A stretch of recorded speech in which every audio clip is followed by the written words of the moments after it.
Drama Time bei FUFIS und zwar ganz oben aus dem Regal, denn heute haben wir Nestor Carbonell zu Gast. Hi, how are you? Hello Johan, how are you?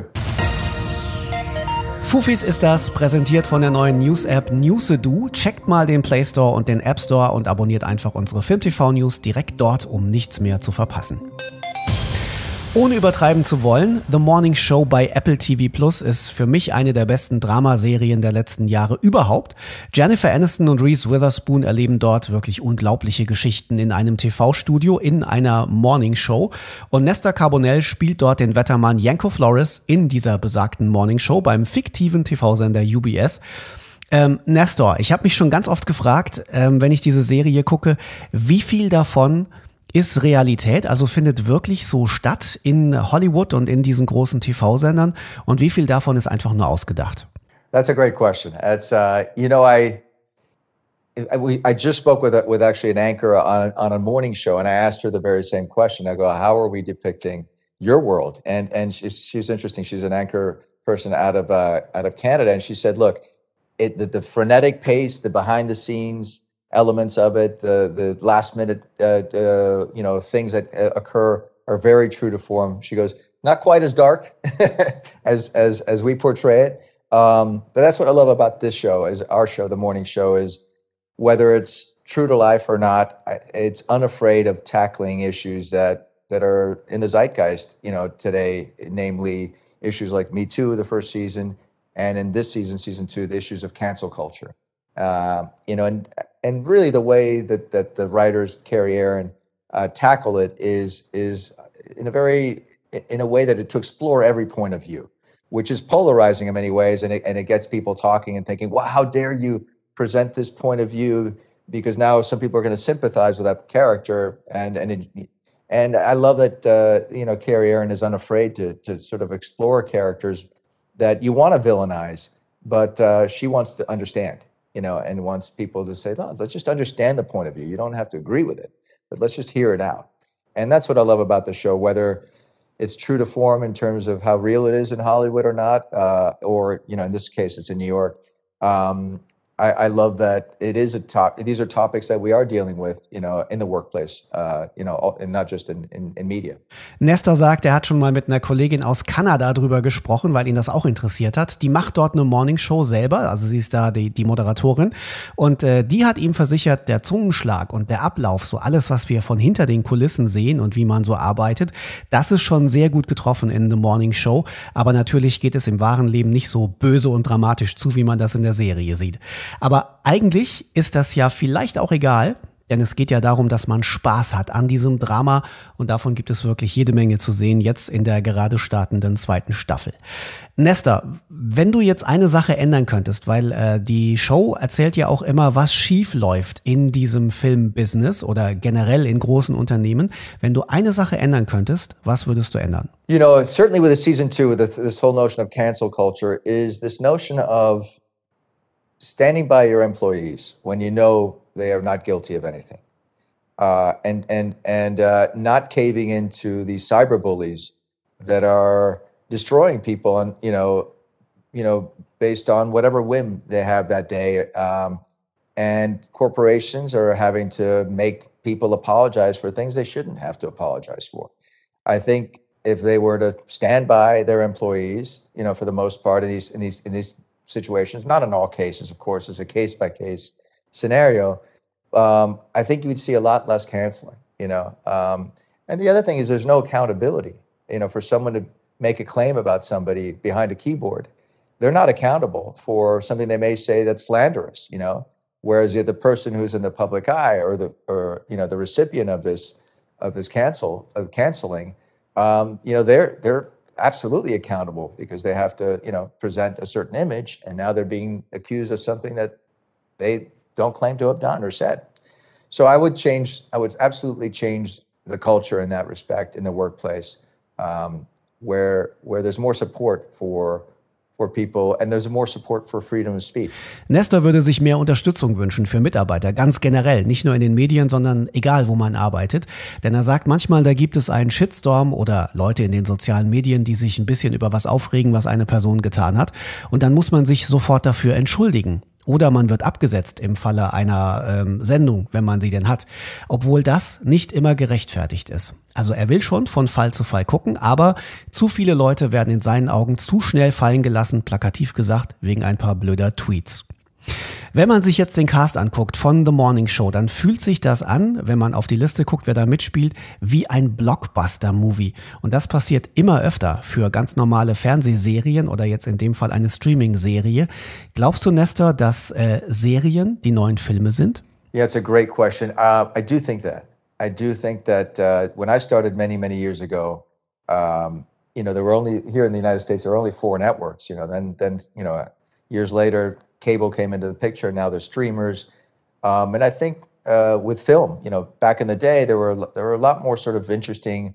The studios were taking more chances, with different themes and smaller films, and it's less so the case nowadays. You get about 10 films, right around Oscar season that are vying for those awards, but by and large, you're seeing a lot of tentpole movies, sequel movies, big action movies, big set piece movies, big comedies, broader stuff, and less sort of interesting dramas, or fewer of them certainly.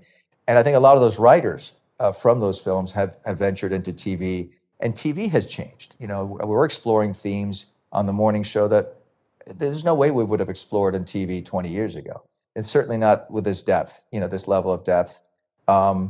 And I do think that film writers have migrated to TV, and I think TV has opened up the world to explore characters in a way that, in 10 episodes that you can't do in an hour and a half or 2 hours.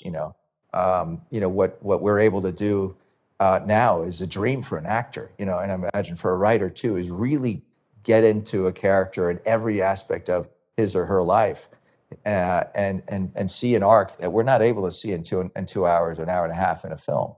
So I think it's much more appealing to writers and certainly to actors. In Nestors Augen eine ganz klare Entwicklung. Er sagt auch, die Bewegung geht hin vom Film in Richtung Serie aus ganz vielen Gründen. Zum einen, weil Filme derzeit im Kino eher Fortsetzungen sind und eher leichte Kost sind. Und das ist natürlich auch ein Grund für gute Autoren, in Richtung Serie zu wechseln, weil da haben sie viel bessere Möglichkeiten, Geschichten zu erzählen. Da hat man viel mehr Platz für die ganze Geschichte und man hat auch viel mehr Tiefe in den Charakteren drin, was natürlich auch für Schauspieler wie ihn ein echtes Geschenk sind, weil dann musst du eben nicht einen Charakter, den du spielst, in 1 Stunde oder 2 Stunden erzählen, sondern du kannst wirklich auf jeden einzelnen Aspekt im Leben dieses Charakters eingehen und das macht sehr, sehr viel Spaß, nicht nur den Zuschauern, sondern auch denen, die hinter den Kulissen daran arbeiten. Wenn man sich jetzt also diese Castliste anguckt bei The Morning Show, das ist ja wirklich A-Material. Da sind wirklich ganz, ganz viele Top-Promis drin und diese Top-Promi-Dichte, hat die einen Effekt auf die Dreharbeiten für The Morning Show? Also gibt es da Drama hinter den Kulissen, extra Wünsche, vielleicht auch irgendwie enge Terminkalender, weil alle viel zu tun haben, oder sind vielleicht sogar ein paar Diven dabei? All right. How much time we got? Absolutely. No, listen, we have an amazing group. And this is, and it starts from, all the big stars ever won. They set the tone for an incredible workplace. And we're really lucky. This is a really, really great group of people, really generous, really giving, they're all about, doing the best, the show we can, while also doing it in a way that everybody, shines and everybody gets, treated well. It's an incredible working environment. It's nothing like the show we portray. The show that we are is absolutely the opposite of what the morning show is. No, it's a really beautiful, well-oiled machine, and people with great nature doing a show that we hope resonates with people and talking about topics that people aren't necessarily discussing on other shows. Kurz gesagt, die Stimmung am Set ist so ziemlich genau das Gegenteil von dem, was wir in der Serie The Morning Show zu sehen bekommen. Es gibt also in echt tolle Leute, die toll zusammenarbeiten, kein Drama oder großartiges Gezicke. Ich habe Nestor dann noch eine kleine Geschichte erzählt, denn bei uns in der Redaktion stand natürlich im Kalender, dass wir uns für diesen Podcast verabredet haben. Ein Kollege hat das gesehen und er hat dann gesagt, sofort, wenn du ihn sprichst, sag ihm unbedingt, dass er massive Albträume bei mir verursacht hat. Ich hatte schlaflose Nächte, als ich ihn gesehen habe als Richard Alpert in Lost, der Serie damals. Ich habe ihn dann gefragt, ob es ihm wenigstens ein bisschen leid tut. Please apologize for your friend. I feel bad about that. It's just funny that show was another gift to get to play that role. And that's a role that I didn't know where it was going. Certainly in the beginning, I don't think the writers knew where they were going to take it. And later on, obviously, they came up with a plan. But it was fun to play a creepy guy. I'm sure it wasn't fun to watch. I'm sorry to your friend. But no, it was a gift for me and for my family. We had the privilege of getting to live in Hawaii for at least a year as the whole family unit did. So, but that show was a gift, and getting to play roles like that, characters like that, mysterious characters, creepy characters, for an actor is genuinely a gift. That's kind of why you dive into it, to play characters you're completely opposite to you. Die bösen Jungs zu spielen, das ist natürlich immer eine dankbare Aufgabe für einen Schauspieler. Hat ihm auch Spaß gemacht. Ihm ist aber auch klar, dass Leute, die das dann sehen, nicht unbedingt so viel Spaß haben wie er beim Machen. Dazu kommt übrigens noch, dass er durch die Dreharbeiten bei Lost auch eine lange Zeit auf Hawaii leben durfte mit der ganzen Familie. Also aus seiner Sicht alles richtig gemacht. Und vielleicht hattet ihr ja auch ein paar Albträume. Er hat es aber nicht böse gemeint. Jetzt sehen wir Nestor Carbonell ja bald in der zweiten Staffel von The Morning Show. Was kommt denn danach noch von ihm? Also worin sehen wir ihn denn bald? Gibt es da vielleicht mehr so Albtraum-Jungs oder ist er jetzt mehr gerade so in Richtung nette Leute unterwegs? I hope it's a mixed bag. I'm always interested in doing something different. I did a film after we wrapped Morning Show with Josh Duhamel and Mel Gibson called Bandit that'll come out next summer, based on a true story.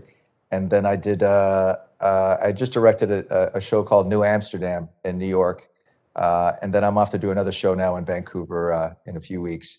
So trying to stay busy. We were as many of us were. We were without work for 9 months, and it feels like the work is coming back, and I'm so grateful that it is. Bandit heißt ein neuer Film, der nächstes Jahr rauskommt mit ihm, und er hat auch gerade Regie geführt für eine neue Serie namens New Amsterdam, nicht zu verwechseln mit der Krankenhausserie. Und Nestor nimmt ansonsten davon abgesehen auch alles mit, was gerade geht, denn 9 Monate lang ging es ihm so wie vielen anderen. Es gab wenig bis gar nichts zu tun, und deshalb ist er jetzt umso mehr für alles dankbar, was da kommt. Als nächstes, ganz heiß, Ende der Woche, kommt The Morning Show, die zweite Staffel, mit ihm zu Apple TV+. Falls ihr es noch nicht gesehen habt, unbedingt gucken. Wirklich eine grandiose Dramashow. Und es gibt auch ein kostenloses Probeabo für alle, die erstmal so rein sneaken wollen. Den Link dazu haben wir für euch natürlich wie immer auf Film.TV/FUFIS. Lohnt sich.